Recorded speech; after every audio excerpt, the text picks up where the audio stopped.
Hi, how are you all doing today? Today we shall be discussing about protein and fat storage. Now recently a tweet by actor Milind Soman, who is also a marathon runner, went viral. As you can see in this tweet, he claimed unutilized protein gets stored as fat in the body. Is this true?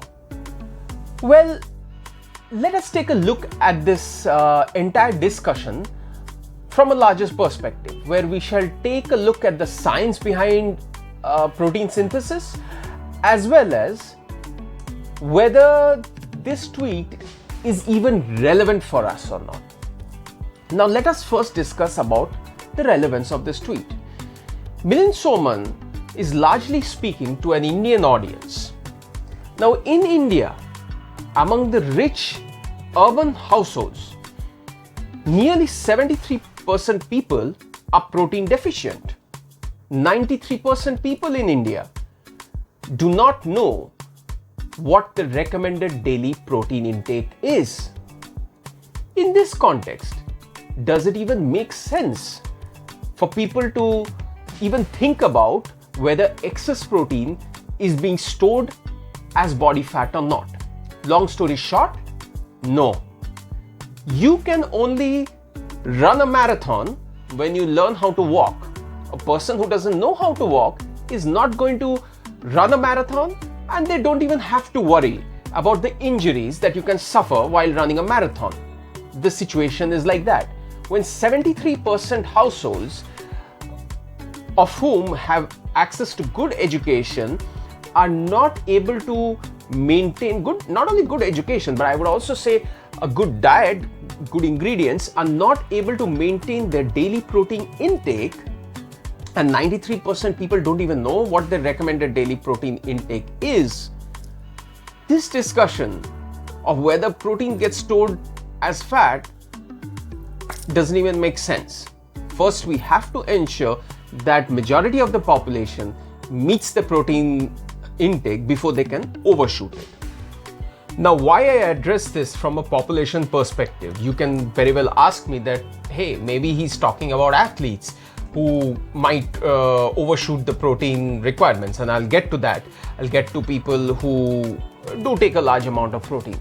But before that, the reason why I address this from a population perspective is because there's a lot of myths associated with protein, and which has led to, in my opinion, which has led to the deficiency of protein in India. Now, one of the myths, as you can see, he has put that my body synthesizes all the protein. Now, do our body synthesize protein? The answer is yes, but if you provide the 9 essential amino acids from your diet, protein must be had from the diet. So there is a basic number of amino acids which are called essential amino acids. Examples are leucine, isoleucine, valine, etc. These must be taken from the diet, and the rest can be synthesized in the body. This is what I think he's referring to when he says that my body manufactures or synthesizes it. However, this is a little bit of a misleading claim, because people often tend to, I have come across discussions and commentaries in media in which people have claimed that, hey, even 2% protein is sufficient for our requirements, and the rest can be synthesized in our body. This unfortunately is not true.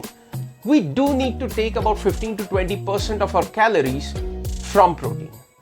Now, before we move on to discussing high protein diets, let us understand a little bit about protein. Now, seldom will you consume only protein or only amino acids. A few exceptions would be like, let's say if you're taking a whey protein isolate drink, which is about 27 out of 30 grams would be protein. Apart from that, let's take an egg or a fish. You will have natural fats in it, vitamins, minerals. So essentially you are consuming a calorie. Now, if you consume too much calories, you are going to put on weight. That has nothing to do with proteins. Now let us understand the fact that protein will actually keep you more satiated. That means you will feel less hungry when you're taking a protein-rich diet. Protein also has a higher thermic effect of food. Now, what do we mean by thermic effect of food? If we take a look at our energy expenditure throughout the day, thermic effect of food, or the energy that is used to burn food, consumed is about 10%. This is a small part of our energy expenditure, but still it is important.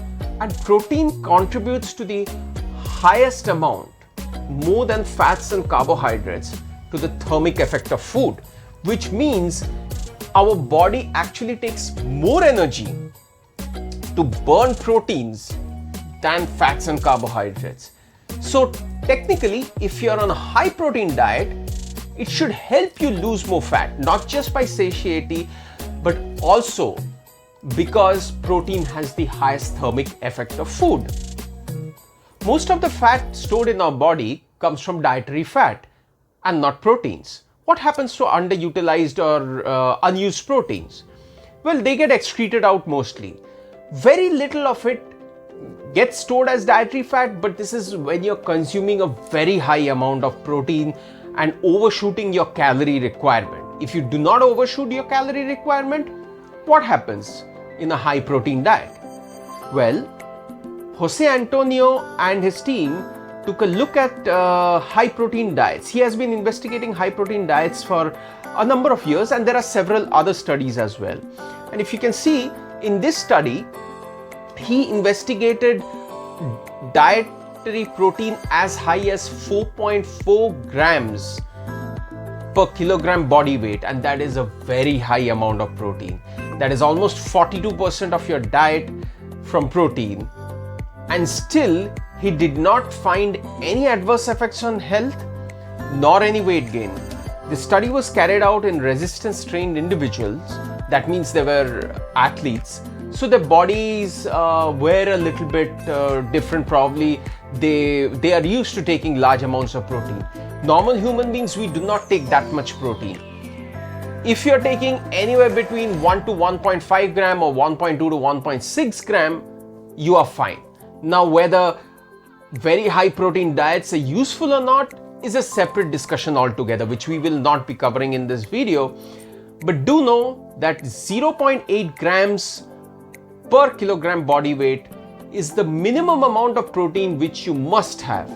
And as we talked about earlier in this video, a large section of the population is not able to meet that.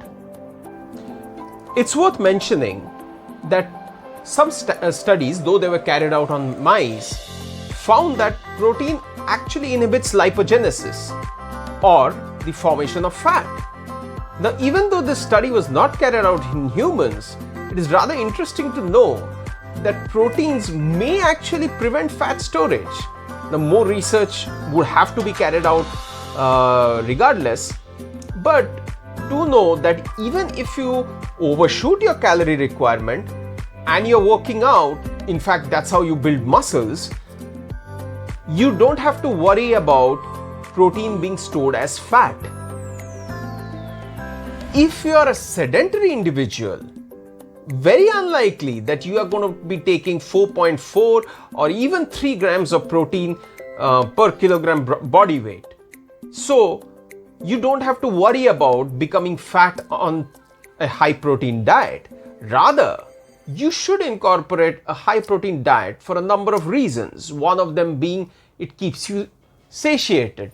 More satiated you are, the less hungry you will be and less food you will take.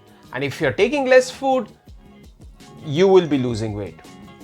Now, the other reason to take a high protein diet is because protein has also the highest thermic effect of food, as mentioned earlier. Because it has the highest thermic effect on food, it will increase your energy expenditure.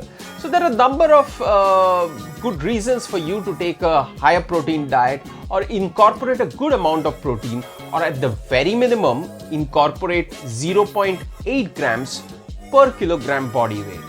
So to conclude, you are more likely to be protein deficient than worry about a hypothetical situation in which your protein requirements or intake has been so much that it's being converted to fat, and it's very, very, very unlikely to happen.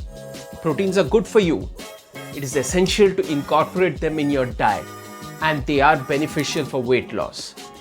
So do not buy into rumors. Do not buy into influencers. Go with the science. Go with the data. I hope you liked today's episode. Subscribe to the channel and press the notifications or the bell icon so that you are notified every time a new video is released. As usual, I will be debunking myths associated with the health and fitness industry. Thank you.